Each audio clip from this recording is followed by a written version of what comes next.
All right, so this is Plan Orange from C3i number 29. So several issues ago. I don't know if that's even in stock anymore. It is a Empire of the Sun variant game. It's more than a scenario like South Pacific because it's its own game. And it's a variant of, well, what if there was a Great Pacific War in 1932? So it's going to feel a lot like Empire of the Sun, but with some twists. Some people ask the question, can I learn Empire of the Sun from this? It seems like it might be a little less weighty. There's not as many pieces.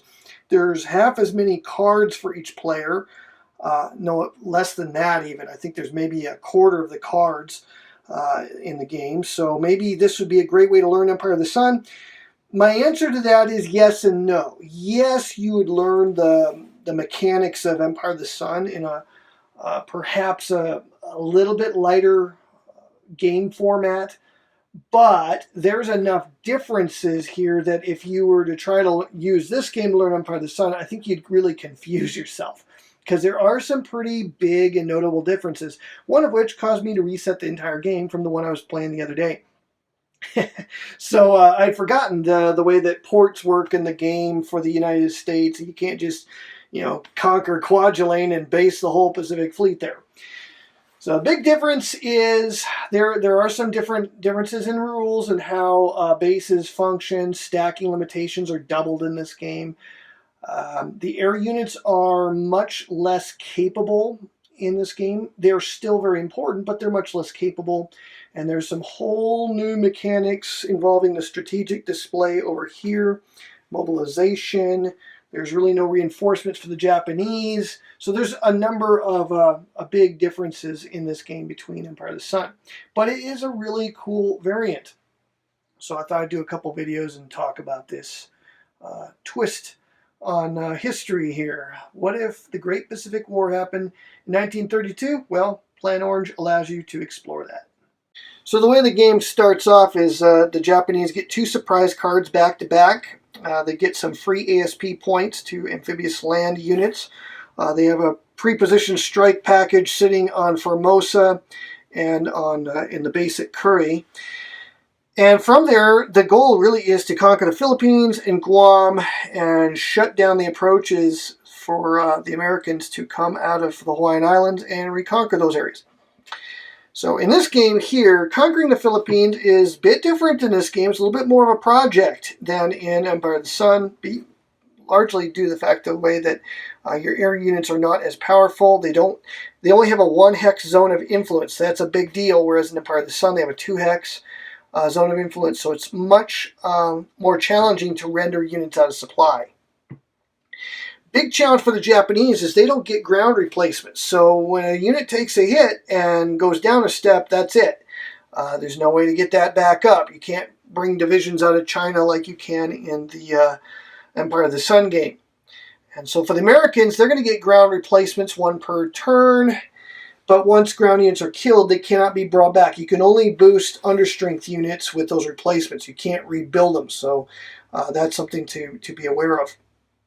Battle wagons are the name of the game. So this is a game about battleships. And so the air units and carriers are going to be an auxiliary to the battleships. So in this game, what's happened so far is the conquest of the Philippines had a little setback when the Expeditionary Army moved from northern Luzon into Manila and Corregidor and then rolled a 0 in ground combat, whereas the Americans rolled very high in defense and was able to wound that core, thus necessitating the bringing over another army from Formosa, and that cost them all their ASPs. The Japanese only have 2 ASPs for each turn. So they're just kind of getting things set up for one more push into Manila, which is out of supply, by the way, because of the zones of influence from the base there in northern Luzon. So the Philippines are poised to fall. Guam did fall. The 9th Division of Japanese that came in from the home islands was able to team up with the 8th Division from Okinawa, and they did take the island of Guam. So they got that barrier set up there in the Marianas. Naval fell on the first turn. That was part of the surprise package. It's very important, I think, early on for the Japanese to take Leyte, get your army on northern Luzon. Don't worry about amphibiously landing in a contested fashion. Just get that airfield there. You can pin everything else down with attacks, bombardments, etc. But I think it's really important to get Leyte first, get on Luzon, and try to take Mindanao.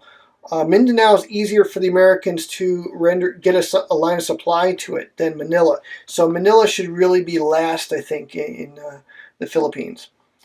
Over on the American side, they've been bringing their Pacific Fleet from the West Coast, which its main starting base at the beginning of the game, and they've gone to the Hawaiian Islands. The fleet train started to form a base, a naval port on Wake Island, turning Wake Island into a port. It's a bit of a project. The Japanese thwarted that a little bit by launching some carrier strikes against Wake and damaging the fleet train, so that sets that project back a turn. But in the process of this turn, the Americans brought all their battleships up to Dutch Harbor, and then from there made a strike on the home islands, which was a surprise attack. The Japanese rolled too high on the intel, and so were unable to contest that, except with an attrition strategy card that failed to produce any hits on the American battle fleet. The intrinsic defensive unit, which is a 312 unit, failed to do more than cause a step loss, and the defenders landed on the home island. So this is a major problem now for the Japanese. Starting in turn 4, once you get into the year 1933, the victory goal of the game will be for the Americans to have either conquer Japan via the ordinary method of one by one, just, slamming through the home island, which they're in a position to perhaps affect. I should also point out one other thing. For veterans of Empire of the Sun, there's only one HQ for each side. They only have an efficiency or command rating of 1. Range is much, much greater. So 30 hex range means that they can reach over to the home islands all the way even to Manila, but not beyond that particular hex row. And the only reason these guys are in supply, if they were to put an air unit here, that would block supply to Hakodate, but the Americans did bring one of their carriers along, so they do have a way to contest that zone of influence. If the Americans get a 2-to-1 ratio of battleships to the Japanese number of battleship steps, I should say steps, not battleships, but battleship steps. So Haruna, for example, is a 2-step unit. If they get a 2-to-1 ratio of battleship steps, then that is an auto victory condition. So you can conquer the home islands, you can try to blockade it by taking Pusan, Tsingtao, Seoul, Port Arthur, all those. Actually, you can't take Tsingtao. Port Arthur, Seoul, and Pusan would establish a blockade victory, which is another option that the Americans have at the present moment. So there's lots of different ways to win the game. The Japanese can win the game by holding out to the very end of turn 6, and basically they win if they survive that long. They also win if, or whoever controls all 3 key hexes of the Philippines will win at the end of the game if the battleship ratio victory doesn't pan out. Japanese get an auto victory if they have a 1.5-to-1 ratio of battleship steps to the Americans. So you want to set up some kind of a Jutland-like battle and then establish it in such a way that it's favorable to your side and then win that battle. That's a major goal of the game if you can affect that. So one last thing I should mention about Plan Orange is the way that ports work for the Americans. It's a little bit different. Their starting ports of Honolulu, Dutch Harbor, and Funafuti are normal ports in every sense. They can base the U.S. fleet, etc. Now, all these bases down in New Guinea, they're considered out of play. The Dutch East Indies, all of that stuff's out of play. I marked the 2 bases that are actually part of the Philippines. I marked them with flags so that I would remember that those are Filipino islands and they are in play.